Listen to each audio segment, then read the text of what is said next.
Welcome to STV life. இன்னைக்கு வீடியோவில் என்ன பார்க்க போறோம்னா, ஒரு முக்கியமான நபரை பற்றி தான் பார்க்க போகிறோம். பழங்குடியின மக்களுக்கு உதவுவதற்காக மட்டுமே உருவானவர் வீரப்பன். அவர் குடும்பத்தை மட்டும் பாதுகாக்காம அங்கே சுற்றி உள்ள பழங்குடியின மக்களையும் சேர்த்து பாதுகாத்தாரு. ஆனால் அவர் பாதுகாத்த முறைங்கிறது சட்டத்திற்கு புறம்பா இருந்த ஒரே காரணத்தினால தமிழ்நாடு அதிரடிப்படையால் 2004 அக்டோபர் மாதம் 18ஆம் தேதி இவரை பல நூறு குண்டுகளால் சுட்டு கொல்லப்பட்டிருக்காங்க. இவ்வளவு மக்களை பாதுகாத்தவரை எதுக்காக அரசுக்கு புறம்பானவர்னு சொல்லி ஒரு மிகப்பெரிய படையை வச்சு சுட்டு கொல்லப்பட்டாங்க என்னன்றதை இந்த வீடியோல பார்க்கலாம். அதுக்கு முன்னாடி இந்த சேனலை ஃபர்ஸ்ட் டைம் விசிட் பண்றீங்கன்னா மறக்காம ஒரு லைக் போட்டு சப்ஸ்கிரைப் பண்ணிக்கோங்க. வாங்க வீடியோக்குள்ள போலாம். சந்தன கடத்தல் வீரப்பன் ஜனவரி 18ஆம் தேதி 1952 வருஷம் கர்நாடகாவில் உள்ள கோபிநாத்தம்ல பிறந்திருக்காரு. இவருடைய முழு பெயர் முனுசாமி வீரப்ப கவுண்டர். இவரை பெரும்பாலும் எல்லாருமே வீரப்பன் தான் சொல்லுவாங்க. வீரப்பன் இவ்வளவு தூரம் வரதுக்கு முக்கியமான காரணம், இவருக்கு சின்ன வயசுல இருந்தே மலையூர் மம்மட்டியான ரொம்பவும் பிடிக்குமாம். சின்ன வயசுல இருந்து ஊருக்குள்ள சொல்ற கதையெல்லாம் கேட்டு அவர் மேல ரொம்பவும் இன்ஸ்பயர் ஆயிருக்காரு. அந்த டைம்ல தான் மலையூர் மம்மட்டியான் ஒரு கொள்ளை கூட்டத்துல மாட்டிக்கிட்டு அங்க நடுவுல நடந்த சண்டைனால இவர் கொல்லப்பட்டிருக்காரு. மலையூர் மம்மட்டியான யார் கொலை பண்ணாங்களோ அவரோட சகோதரரை வீரப்பன் அவர்கள் கொலை பண்ணியிருக்காரு. வீரப்பன் செஞ்ச கொலைகள்ல இதுவே முதல் கொலையாகவும் சொல்லப்படுது. அப்போ அவருக்கு 17 வயசு தான். வீரப்பன் அவர்களுடைய குடும்பம்னு பார்த்தோன்னா அவருடைய மனைவி பெயர் முத்துலட்சுமி. அவருக்கு 2 பசங்களும் இருக்காங்க, யுவராணி, பிரபா. ஃபர்ஸ்ட் தன்னோட சின்ன வயசுலயே தொழிலை கத்துக்கிறதுக்காக, அதாவது சந்தன மர கடத்தலுக்காக தன்னோட ரிலேட்டிவான செவி கவுண்டர் கிட்ட தொழிலை கத்துக்கிறதுக்கும் ஸ்டார்ட் பண்றாரு. அந்த டைம்ல தான் அவர் போலீஸால ஃபர்ஸ்ட் அரெஸ்ட் பண்றாரு. அந்த வருஷம் 1972. கொஞ்சம் கொஞ்சமா தொழிலை கத்துக்கிறாரு, தொழில கைத்தேரவும் செய்யறாரு. அதையும் தாண்டி சந்தன கடத்தல்ல இவர் தலைவராகவும் மாறுறாரு. தனக்கென ஒரு வட்டாரத்தையுமே உருவாக்குறாரு. ஆனா அவருக்கு சந்தன கடத்தல கிடைக்கிற அமௌண்ட்டை எதுவுமே அவருக்காக வச்சுக்கிட்டது இல்லையாம். மொத்தமாக அங்க சுற்றி உள்ள பழங்குடி மக்களுக்காக தன்னோட உதவியாக எல்லாமே செஞ்சிருவாராம். அந்த ஒரு காரணத்துக்காகவே அங்க சுற்றி உள்ள பழங்குடி மக்களுக்கு இவர் ஒரு கடவுளாகவே தெரிகிறாரு.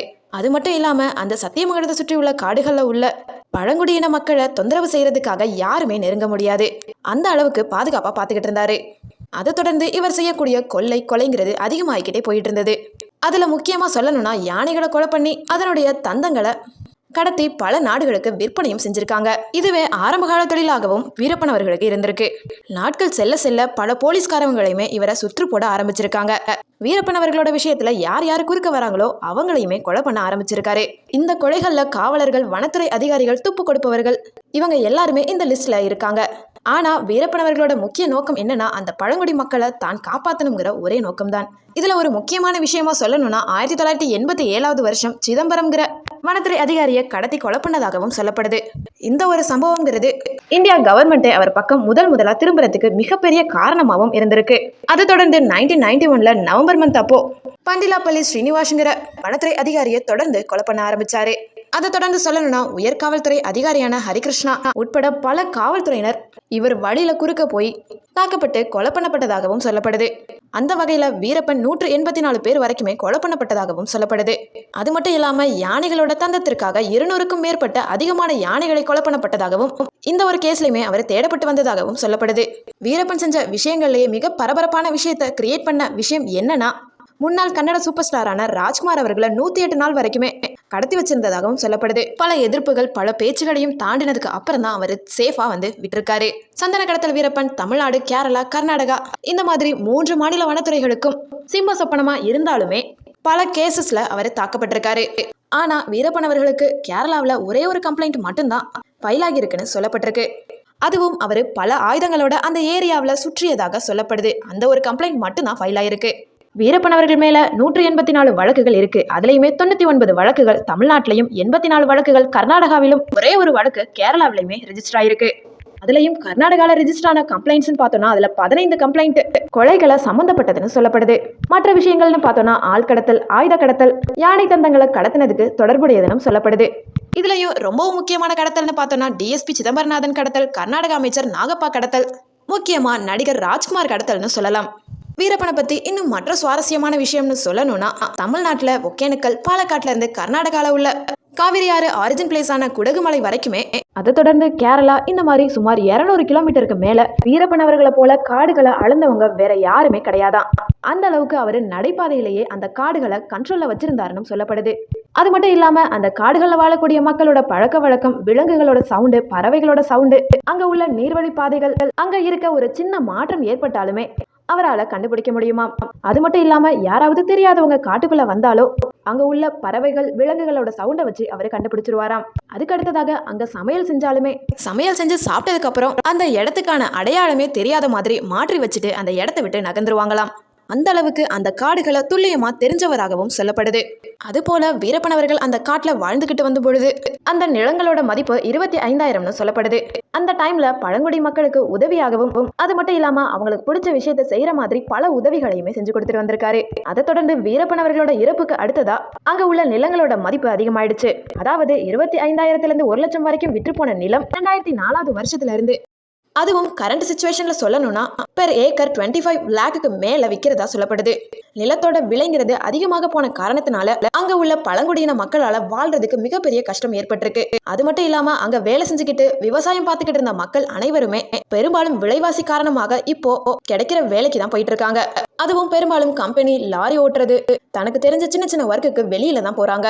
பெரும்பாலும் அங்க நிலத்தை வாங்கினவங்க வாழை, கரும்பு, உருளைக்கிழங்கு, இஞ்சி இந்த மாதிரி ரிச்சா உள்ள பயிர்களை தான் விளைவிக்கிறாங்க. கம்பு, சோளம், நெல் இந்த மாதிரி போடாத காரணத்தினால அந்த நிலங்கள் இப்போ கடந்த 2-3 வருஷங்களா வறட்சியாக தான் மாறுது. அதை தொடர்ந்து மழை காலத்தில் மட்டும்தான் அங்கே தண்ணீர் வரத்து இருக்கு. அதனால விலங்குகளுக்கு எல்லாமே வறட்சியான டைம்ல சுத்தமாக தண்ணி கிடைக்கிறது இல்லை.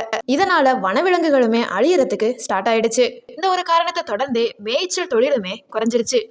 வீரப்பன் இருக்கிற வரைக்குமே அந்த வன நிலங்களை சமவெளி மக்கள் வாங்குறதுக்கு அச்சப்பட்டாங்கன்னு தான் சொல்லணும். ஆனா இப்போ எவ்வளவு விலை கொடுத்து வாங்கியும் அந்த நிலத்தோட வேல்யூ தெரியாம பணப்பயிர்களை விளைவிச்சு அதனுடைய தன்மையை இழக்க வைக்கிறாங்க. இதனாலேயே வனங்கள் அழியறதுக்கு மிகப்பெரிய முக்கிய காரணமாகவும் இருக்கிறதா சொல்லப்படுது. அதை தொடர்ந்து யானை தந்தங்களை கடத்துற கேஸ்ல மட்டுமே கர்நாடகா ஸ்டேட்ல 1000 போலீசாரும் தமிழ்நாட்டில இருந்து 750 போலீசாருமே அவருக்காக மிகப்பெரிய தனிப்படையை கிரியேட் பண்ணி வீரப்பனை மட்டுமே தேடப்பட்டு வந்தது. அந்த டைம்ல இன்னொரு பிளஸுமே இருந்திருக்கு. அந்த டைம்ல வனக்கொள்ளைங்கிறது இல்லாம தான் இருந்திருக்கு. அதை தொடர்ந்து வீரப்பனோட மறைவுக்கு அடுத்ததா இந்த 1750 போலீஸுமே வெளியில வந்துட்டாங்க. அந்த ஒரு காரணத்தினாலேயே வனக்கொள்ளைங்கிறது அதிகமாகவே மாறிடுச்சுன்னு சொல்லப்படுது. வீரப்பன் இல்லாததுனால பழங்குடியின மக்களுக்குமே ஒரு பாதிப்பை ஏற்படுத்துதுன்னு தான் சொல்லணும். ஏன்னா வீரப்பன் இருந்திருந்தாருன்னா இந்த மேக்கேதாட்டு பக்கம்ங்கிறது அணை கட்டுறதுக்கு யாருமே வந்திருக்க மாட்டாங்க. இப்போ அணை கட்டுறதுனால அங்க பல பேர் பல நூறுக்கணக்கான மாடுகளை வளர்த்துக்கிட்டு இருக்காங்க. பெரும்பாலும் மேட்டூர் டேம் பக்கத்துல தான் பல பேரோட வீடுகளுமே இருக்கு. அந்த டேமோட தண்ணி போக வடிகிற தண்ணியை தான் விவசாயத்துக்கு யூஸ் பண்ணுவாங்க. அதை தொடர்ந்து மீதி நேரங்கள்ல ஆடு மாடு மேய்ச்சலையுமே ஈடுபடுவாங்க. ஆனா இப்போ கவர்மெண்ட் உள்ள போன காரணத்தினால, அணைகள் கட்டுற காரணத்தினால அங்க நாட்டு மாடுகள் அழியறது மட்டும் இல்லாம அங்க விவசாயம் நடக்க வேண்டியதுமே கெடுதலா மாறுது. வீரப்பன் இருந்த டைம்ல அங்க மக்கள் பெரும்பாலும் ஆடு மாடு மேய்ச்சல்ல தான் இருப்பாங்க. போலீஸ் கூட்டிட்டு போய் வீரப்பனை பத்தி விசாரிச்சதாகவும் அதை ப்ராப்பரா சொல்லாத காரணத்தினால அவங்கள கையை எடுத்து காலை எடுத்துட்டு இன்னும் சில பேர் இறந்ததாகவும் சொல்லப்படுது.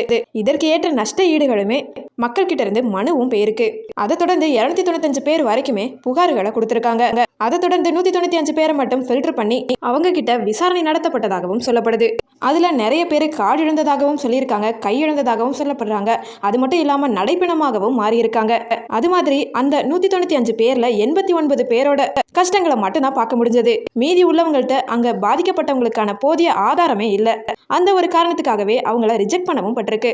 அப்படியே அந்த இடத்துல இறந்துட்டாங்கன்னு சொல்லியிருந்தாலும் அவங்கள புதைக்கப்பட்ட இடம் மக்களுக்கு தெரியல. இதுவே அவங்களுக்கு மிகப்பெரிய துயரத்தை கிரியேட் பண்ணிச்சுன்னு தான் சொல்லணும். காரணம் என்னன்னா, அவங்க மாடு பேச்சிட்டு இருக்கும் போது போலீஸ் கூட்டிட்டு போயிருக்காங்க. அது மட்டும்தான் அந்த மக்களுக்கு தெரியுது. திரும்ப அவங்க வராததுனால இப்படிதான் நடந்திருக்கணும் அவங்களும் நினைச்சிட்டு இருக்காங்க. ஆனா எந்த ஒரு போதிய ஆதாரமுமே இன்னைக்கு வரைக்குமே அவங்கள்ட்ட இல்ல. வீரப்பனோட கடைசி நிலைமையில அவருக்கு கண் பார்வை மங்கியதாகவும் உடம்பு ரொம்ப வீக்கானதாகவும் அது மட்டும் இல்லாம பலம் இழந்து காணப்பட்டதாகவும் சொல்லப்படுது. அது மட்டும் இல்லாம அவரோட கூட்டாளிகளோட எண்ணிக்கையுமே 4ஆகவே குறைஞ்சிருச்சுன்னு சொல்லப்படுது. ஆனா இன்னொரு பக்கம் அங்க உள்ள யங்ஸ்டர்ஸ்க்கு ப்ராப்பரான ட்ரைனிங் கொடுத்து காட்டுக்கு கொண்டு வரதாகவும் அதுக்கேற்ற பிளான்ல இருந்ததாகவும் சொல்லப்படுது.